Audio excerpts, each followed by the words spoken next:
Due to the graphic nature of this urban legend, listener discretion is advised. This episode includes depictions of child death. We advise extreme caution for children under 13. There's a ritual to it. Park your car on the bridge, remove the keys from the ignition, and step outside. Lock the car behind you.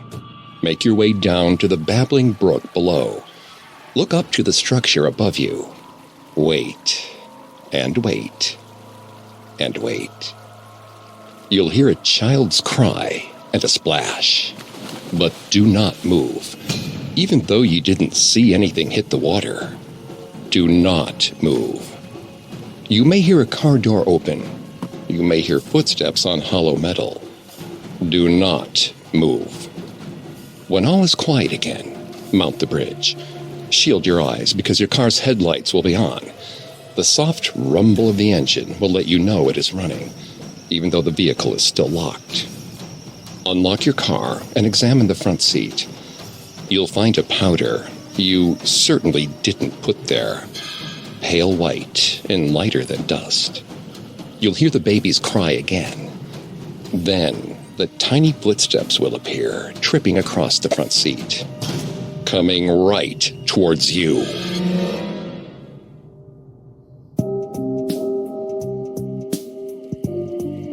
Welcome to Haunted Places, a Parcast original. I'm Greg Polson. Today's episode is part of our Urban Legends series. Every Tuesday, we explore those chilling stories you hear secondhand, the kind that seem made up, but contain a kernel of truth. Urban Legends is only on Spotify, so keep listening here to never miss an episode. But don't forget to come back each Thursday for a classic episode of Haunted Places, covering yet another ghost-filled locale. You can find episodes of Haunted Places and all other Parcast originals for free on Spotify. To stream Haunted Places for free on Spotify, just open the app and type Haunted Places in the search bar. Today, we explore an urban legend with many, many examples. Whispered rumors of ghostly cries echoing beneath old bridges have haunted American towns and cities for hundreds of years. The causes of these tragedies vary, but one aspect remains the same. A cover-up, a societal shame, and a child tumbling to their death.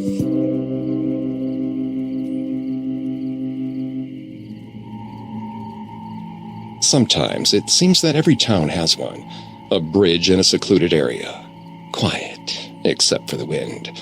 Stand there at the right hour, do the right thing, and you'll hear it. The unearthly wail of an infant at the end of its life, dropped over the edge by an adult at the end of their rope. Sometimes the haunting is as simple as waiting by the bridge at a certain time.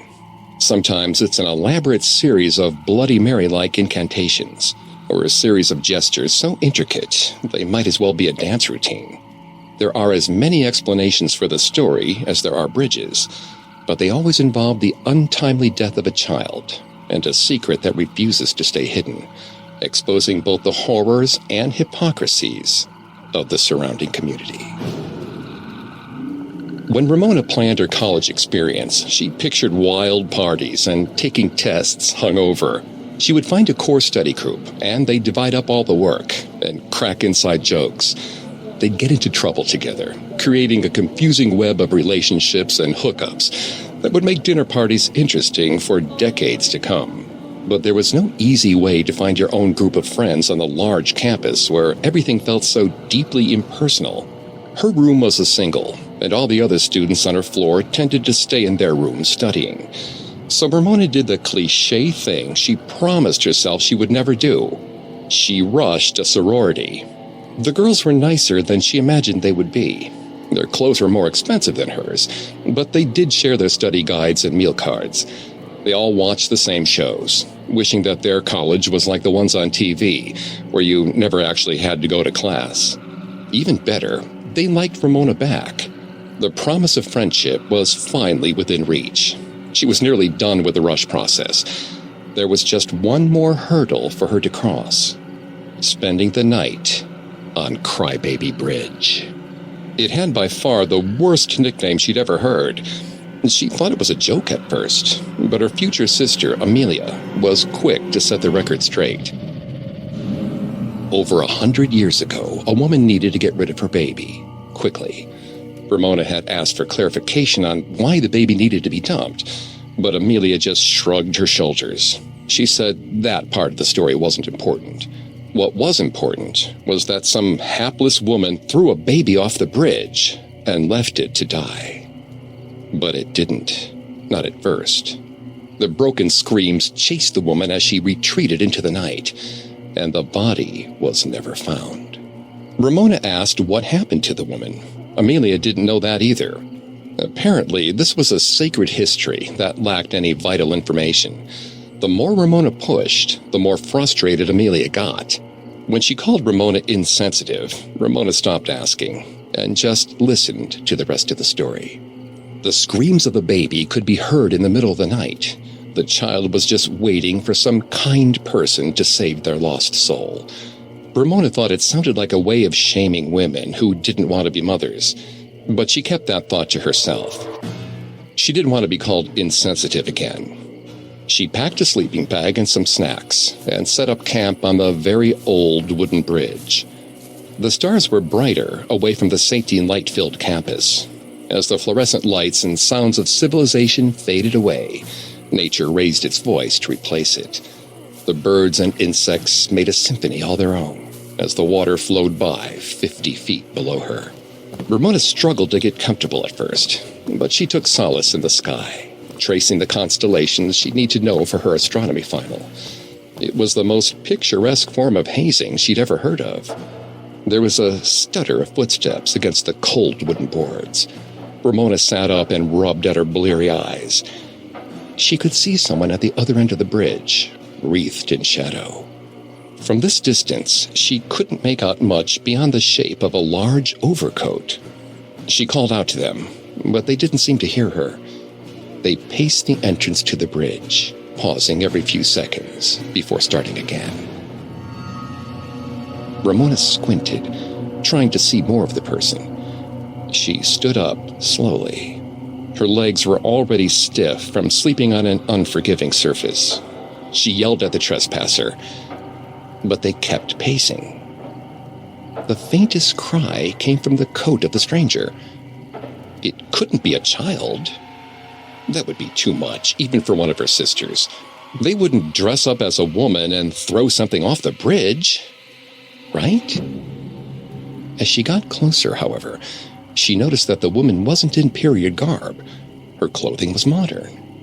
Ramona reached out to help her and felt the solid thickness of wool beneath her hands. Another muffled cry came from inside the coat. The woman turned. Ramona had certainly never seen her before. Sadness clung to the stranger's features like rain. The woman didn't acknowledge the sounds of distress coming from inside her coat. She simply repeated her steps back and forth across the front of the bridge, her gaze lingering on the water. Ramona spoke softly, reminding the stranger that there were places to leave an unwanted child: a police station, a fire station, a hospital. The woman stopped her pacing and turned to face Ramona. She asked if Ramona thought she was a monster. Ramona shook her head, telling the woman that it was a difficult thing to have a baby when you weren't sure you wanted one. The woman shook her head and said she didn't have a baby. She was thinking of throwing something else into the water. Ramona pulled her phone out of her jeans pocket, holding it behind her back as she dialed 911. Whatever the situation was, this was clearly not a prank. This woman needed more help than Ramona could possibly hope to give. Ramona asked the woman to show her what she was carrying. Maybe this woman was laboring under some persistent delusion and she could help her, although she vaguely remembered from a psych class that you weren't supposed to confront delusions head-on. Maybe Ramona could play along and get the child or whatever it was away from her. That way, everyone would be safe. The woman clutched her coat tighter, eyeing Ramona. She'd stepped too far. An operator clicked through on Ramona's phone. The tinny voice cut through the space between Ramona and the struggling stranger. Ramona saw the information register in the woman's eyes. Ramona didn't have a choice anymore. She lunged for the woman. The other woman was ready for her.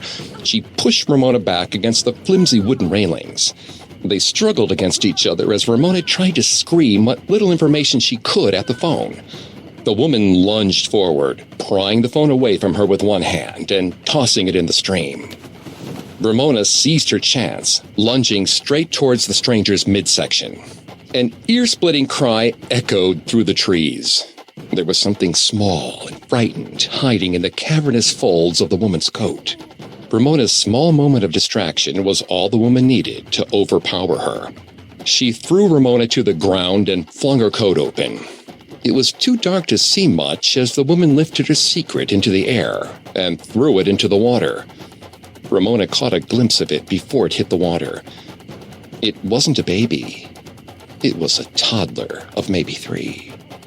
Small enough to be carried, but old enough to understand that something was very, very wrong. Ramona ran straight towards the railing and vaulted over it, diving head first into the water. Coming up, the woman gets her wish. Now back to the story. Ramona's eyes stung as she searched the depths of the river for the fallen child. The water was frigid. She didn't have time to wonder about the strange woman's motives for throwing her little one off the bridge, or if the 911 call had gone through. All that mattered was that kid. But she couldn't see anything beneath the waves. The currents pushed her backward as she broke through the surface again. The water was almost clear beneath the canopy of stars. Rocks jutted out closer to the shore. Ramona feared that the child had hit their head somewhere, but there was no blood in the water. No blood on the rocks. Her body started to grow stiff. She was tired and in shock. Staying alert was proving much more difficult than she thought it would be. She called out for the child, expecting to hear another cry. She wasn't so lucky. Ramona dove under the water, forcing her eyes to adjust enough that she could look for clues.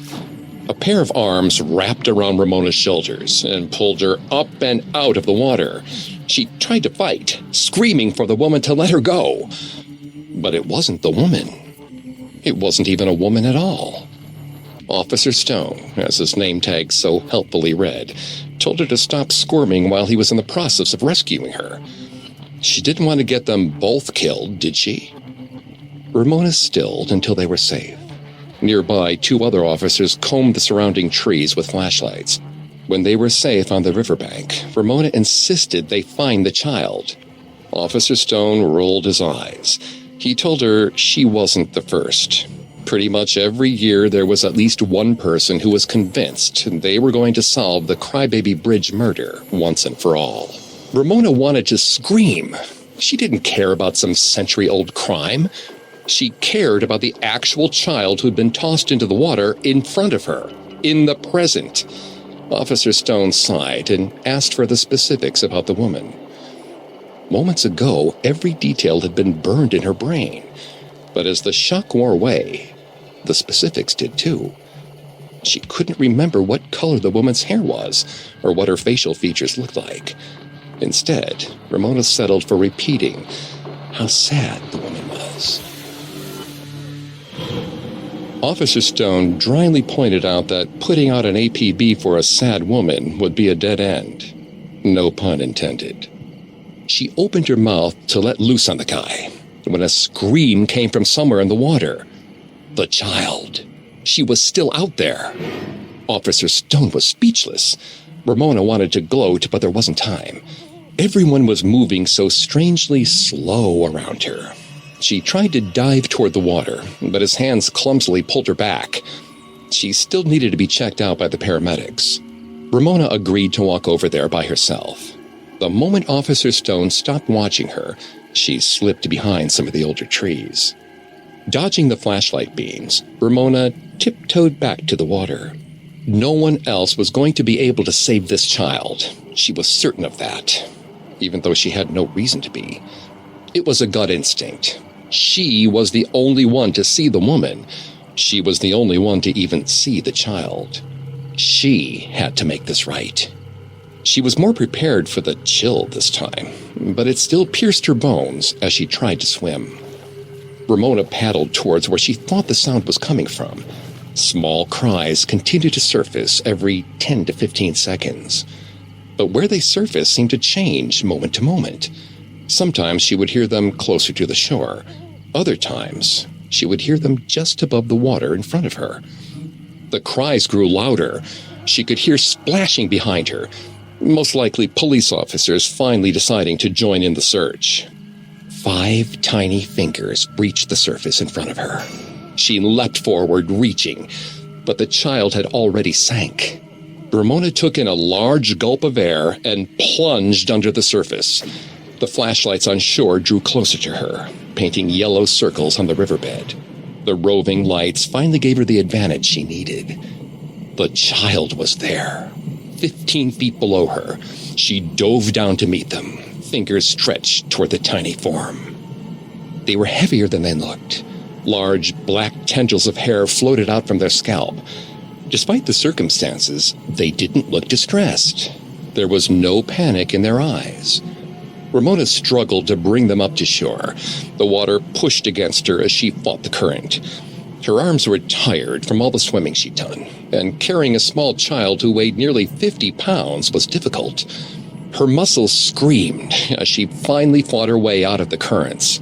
Her feet touched the riverbed, and she ran through the water as best she could, urging the little one to hold on just a little longer.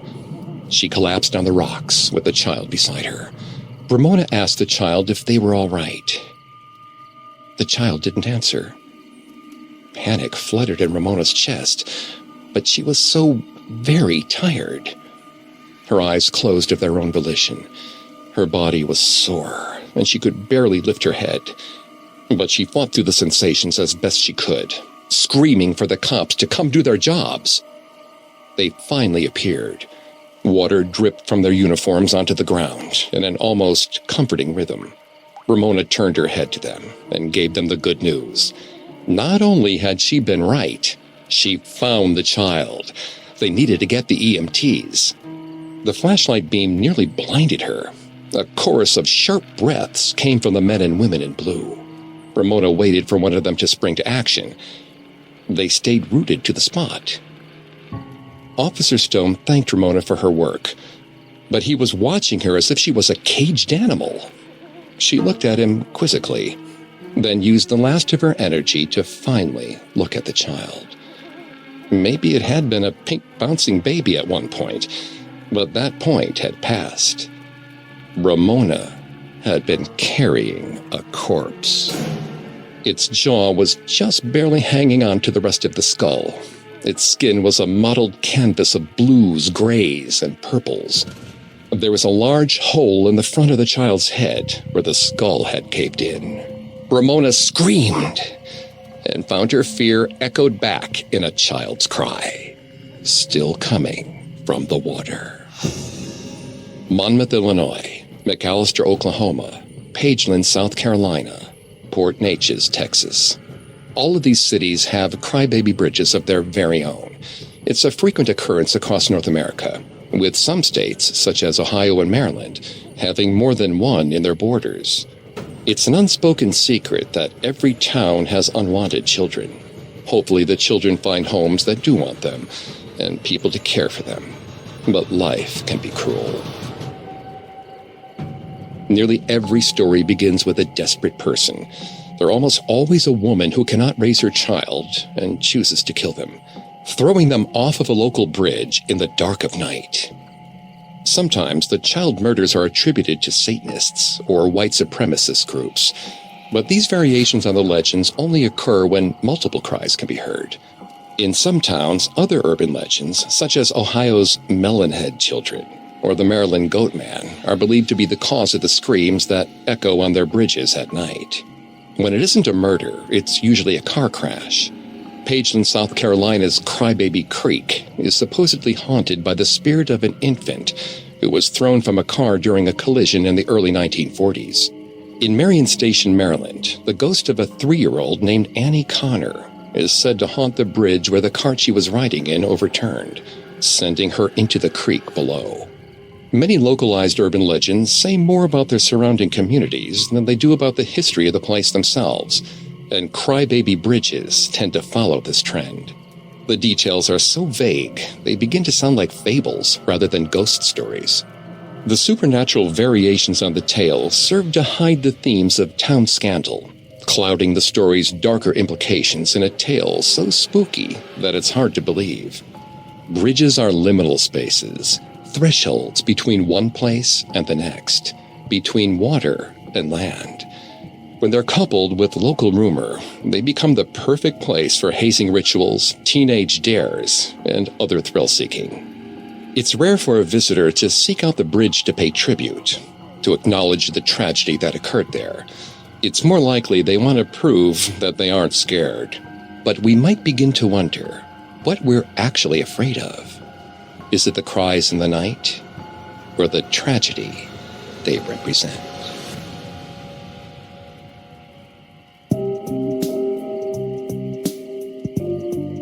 Thanks again for tuning into Haunted Places. We'll be back on Thursday with a new episode. And don't forget to come back on Tuesday for our Urban Legends series, available only on Spotify. You can find more episodes of Haunted Places and all other Parcast originals for free on Spotify. Not only does Spotify already have all of your favorite music, but now Spotify's making it easy for you to enjoy all of your favorite Parcast originals, like Haunted Places, for free from your phone, desktop, or smart speaker. To stream Haunted Places on Spotify, just open the app and type Haunted Places in the search bar. And don't forget to follow us on Facebook and Instagram at Parcast, and Twitter at Parcast Network. Until next time, don't believe some of the things you hear. Believe all of them. Haunted Places was created by Max Cutler and is a Parcast Studios original. Executive producers include Max and Ron Cutler. Sound design by Carrie Murphy, with production assistance by Ron Shapiro, Carly Madden, and Aaron Larson. This episode of Haunted Places was written by Lildy Ritter and Jennifer Richey, with writing assistance by Greg Castro. I'm Greg Polson.